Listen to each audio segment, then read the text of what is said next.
Nous avons sur ce plateau le ministre en charge de l'artisanat, de la culture, de l'industrie hôtelière et du tourisme, Mahmoud Faye.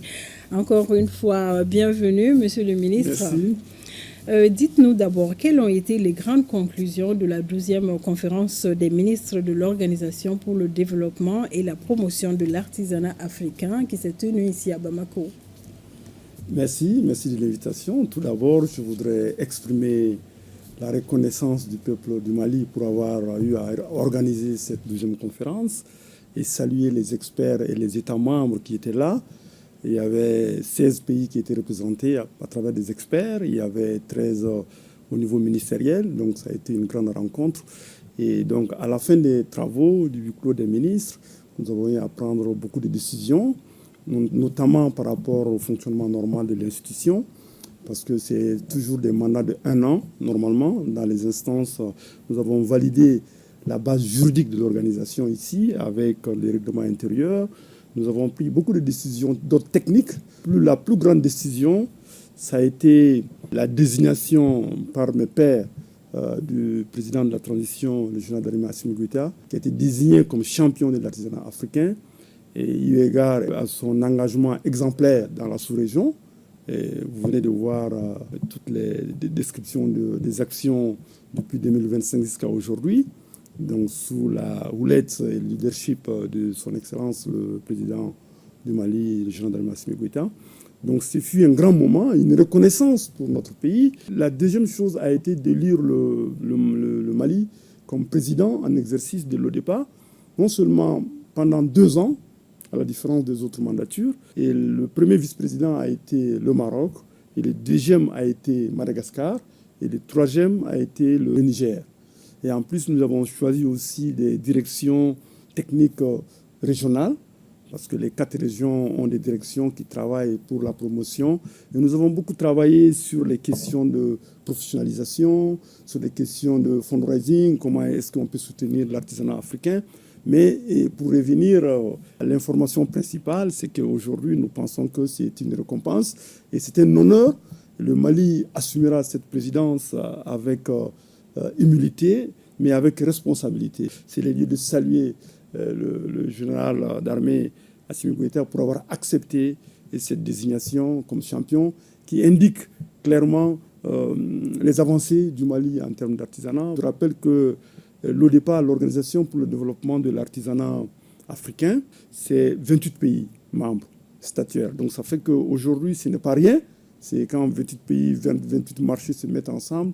Donc c'est véritablement une opportunité et qui s'ouvre un peu une nouvelle voie. Avec la rencontre de Bamako, je pense que nous allons aller à une nouvelle étape dans le développement de l'artisanat africain, mais aussi dans le rayonnement de notre organisation panafricaine ODEPA.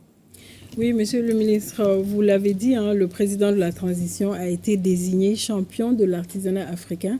J'aimerais que vous reveniez sur les motivations de ce choix, davantage. Oui, la première des motivations, c'est la vidéo qui vient de passer avec toutes les grandes actions qui ont été engrangées. Vous avez vu, l'année 2025 a été déclarée l'année de l'artisan, l'année de la culture. Et donc, nous, on disait quelquefois aux artisans que c'était plutôt l'année de l'artisan, eu égard aux engagements et tout ce qu'on a pu apporter à ce secteur de l'artisanat. Et je pense que nous avons eu à donner des kits à plus de 300 artisans qui ont pu travailler. Et le président a fait en sorte que nous ayons une politique artisanale très forte qui protège les artisans. Nous avons pris des lois qui vont protéger avec les assurances. Donc il y a eu tellement d'actions, il y a eu des métiers à tisser. Donc nous avons mis un pied dans l'industrialisation de l'artisanat. En 2025, il a dit que c'est une révolution. Vous avez vu que depuis 2 ans maintenant, que ce soit l'État, l'administration, mais même le privé, aujourd'hui même à leur thème, on passe tous par le mode vestimentaire artisanat Made in Mali, Mali fini. C'est le lieu de remercier et de féliciter son Excellence pour ce choix qui n'est pas fortuit, qui est basé sur des faits concrets par rapport à l'endroit de l'artisanat du Mali, mais aussi l'artisanat du Mali travaille de façon très proche avec les États de l'AES, le Burkina Faso et le Niger. Nous avons conçu une politique artisanale des 3 pays. Nous travaillons sur 3 grands salons, à savoir le SAFEM au Niger, le SIAO au Burkina Faso et le SIAMA au Mali. Depuis l'année dernière, en 2025 déjà, nous avons ouvert nos 3 marchés déjà. Donc ce fut un bel exemple pour les autres pays de l'Afrique.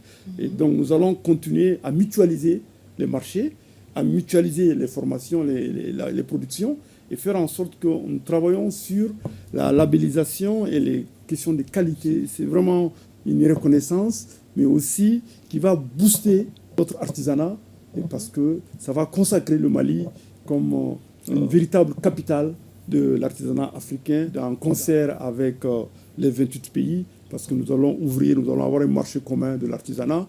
Vous imaginez combien de millions ça va faire parce que l'artisanat africain, c'est 20% du PIB africain, ça nourrit 60 millions d'Africains, c'est-à-dire 70% des emplois. Ce n'est pas rien avec un taux de croissance de plus de 5%.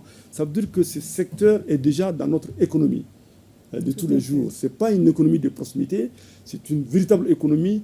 Et quand tu prends le cas du Mali, il a dit 40% de la population, donc c'est vraiment important, 24,2% du PIB, ce n'est pas rien. Donc aujourd'hui, comme on le dit dans notre jargon, quand l'artisanat va, tout va.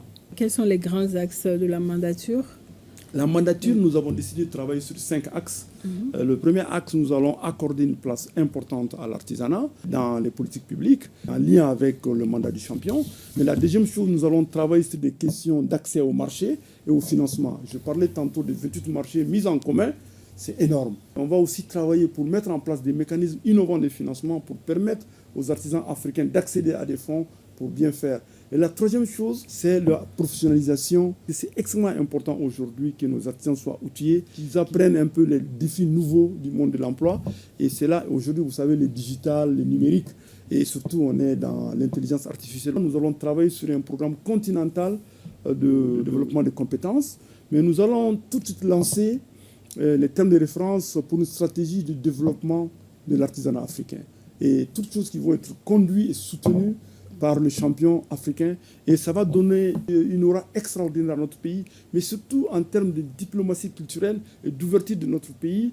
Le ministre de l'Artisanat du Mali, qui est le président en exercice de l'ODEPA pour les 2 ans, va interagir avec 28 ministres de l'Artisanat. Et nous allons traduire la vision du champion tous les trimestres en actions concrètes.